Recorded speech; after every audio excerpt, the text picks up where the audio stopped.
بسم الله الرحمن الرحيم والحمد لله رب العالمين سبحان الله وبحمده سبحان الله العظيم.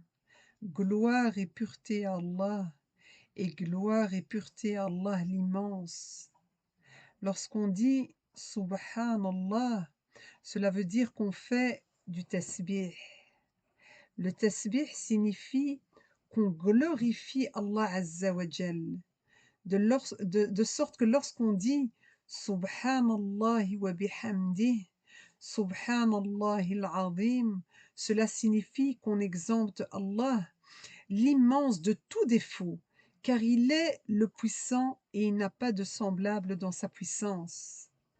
Le fait de faire du dhikr, le fait d'être dans le rappel d'Allah Azza wa Jal, eh bien cela nous permet d'apaiser nos cœurs, parce qu'on a souvent des épreuves, des angoisses, du stress. Il y en a parmi nous qui se plaignent de wasawis, de tristesse, de malheur, et qui te disent: mais comment m'en débarrasser? Qu'est-ce que je dois faire? On veut des solutions rapides, on veut que nos cœurs soient apaisés, que nos cœurs soient tranquillisés. Qu'est-ce qu'Allah Azza wa Jal nous dit? Ala bi dhikrillahi tatma'innul qulub. N'est-ce pas avec le rappel d'Allah que les cœurs se tranquillisent? Le Coran apaise, subhanallah al-adim. La parole d'Allah Azza wa Jal, c'est celle qui te procure la sérénité et la quiétude. Et tu sais, quand tu as peur, quand tu as du stress, quand tu as des angoisses, quand tu n'es pas apaisé, eh bien, évoque ton Seigneur, ton Seigneur. Évoque et souviens-toi de Rabbul Alamin, et ton cœur s'apaisera bi'idn rahman. Il faut que tu te rappelles d'Allah Azza wa Jal à travers le dhikr. Et subhanallah al-adim, c'est tellement facile que le prophète sallallahu alayhi wa sallam a dit: kalimatan khafifatan ala al-lisan thaqilatan fil mizan habibatan ila ar-rahman subhanallah wa bihamdih subhanallah al-azim. Le prophète sallallahu alayhi wa sallam nous dit qu'il y a deux paroles. Et il commence par quoi? Par khafifatan, c'est-à-dire qu'elles sont très légères sur la balance. Elles sont faciles à dire. Thaqilatan fil mizan, et elles sont lourdes dans la balance. Et elles sont aimées du tout miséricordieux. Subhanallah wa bihamdih. Subhanallah al-azim. Gloire et pureté à Allah. Et gloire et pureté à Allah l'immense. Alors, profite de ce mois béni et investis ton temps dans ce qui te sera bénéfique ici-bas et dans l'au-delà. Répète ces paroles, vis ces paroles. Elles sont lourdes dans la balance et elles sont faciles à dire et elles sont aimées par Ar-Rahman. Elles sont aimées par le tout miséricordieux. Et pourtant, combien de fois on dit ces paroles dans la journée, dans la semaine, dans le mois? Allez, je vais pousser encore plus fort. Combien de fois on dit Subhanallah wa bihamdih, Subhanallah al-azim dans l'année? Combien de fois? Subhanallah al-azim. On est vraiment dans une espèce de ghafla.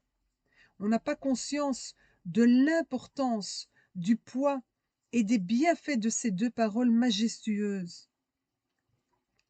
Allah Azza wa Jal, notre Créateur, aime ces paroles. Et nous, qu'est-ce qu'on aime? Dis-moi, qu'est-ce que tu aimes? Ar-Rahman aime ces paroles. Et nous, subhanallah al-adim, on se perd dans cette dunya avec des futilités. Celui-là, celle-là, elle a dit, il a dit, je pense, il l'a fait, elle a fait, c'est lui, elle, je crois. Ça n'arrête pas. On n'arrête pas. Cette langue, elle ne se fatigue pas, subhanallah al-adim, pour des paroles futiles. Qu'est-ce qui sort de notre bouche? Nos paroles sont comment? Au lieu que notre langue soit humide avec du dhikr Eh bien non, elle est humide avec des futilités, avec al-ghiba wa namima, wa la hawla wa la quwwata illa billah. Alors il faut qu'on se questionne. Questionne-toi. Combien de fois dans la journée tu dis Subhanallahi wa bihamdih, Subhanallahi al-azim? Combien de fois? Combien de fois tu l'as dit dans la semaine là qui vient de s'écouler? Combien de fois tu l'as dit dans le mois, dans l'année?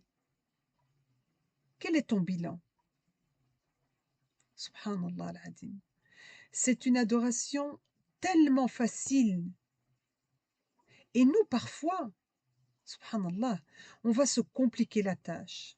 On va aller chercher des difficultés qui ne nous rapprochent pas autant que les facilités qu'Allah Azza wa Jal nous offre. C'est pourquoi tu ne dois pas négliger cette facilité qu'Allah Azza wa Jal te donne, que le Karim nous donne par sa grande générosité. Il faut la prendre. Applique-toi à avoir un dhikr quotidien. Est-ce que tu sais que lorsque tu dis 100 fois Subhanallahi wa bihamdih, eh bien Allah Azza wa Jal te pardonne tous les péchés, quand bien même ils avaient le volume de l'écume de la mer. Allahu Akbar. Est-ce qu'on réalise? Est-ce qu'on réalise la grande miséricorde d'Allah Azza wa Jal envers nous? Tu dis 100 fois Subhanallahi wa bihamdih et Allah Azza wa Jal te pardonne tous tes péchés. Voyez, subhanallah, il est tellement généreux. Toi, tu en fais un tout petit peu et Ash-Shakur te donne en retour beaucoup plus. C'est juste Allahu Akbar. Subhanallahi wa bihamdih, Subhanallahi al-azim. Ce sont des paroles qui sont aimées par Ar-Rahman. Quand tu l'apprends, Allah yarda alik, quand tu apprends cela, ça doit en principe nous pousser, nous stimuler à les dire. Savoir que notre Créateur, qu'Allah Azza wa Jal aime ces paroles, eh bien cela doit nous inciter à les dire avec joie et avec notre cœur, avec un cœur vivant et bien présent. À nous de nous empresser d'aller vers lui, à nous de nous repentir et de faire l'effort de mettre en pratique ces formules d'évocation. Subhanallahi wa bihamdih, Subhanallahi al-azim. Alors pour vous encourager, pour nous encourager à les dire 100 fois par jour, eh bien, une vidéo sera également publiée pour vous accompagner avec Subhanallahi wa bihamdih, Subhanallahi al-azim. Wassalamu alaykum.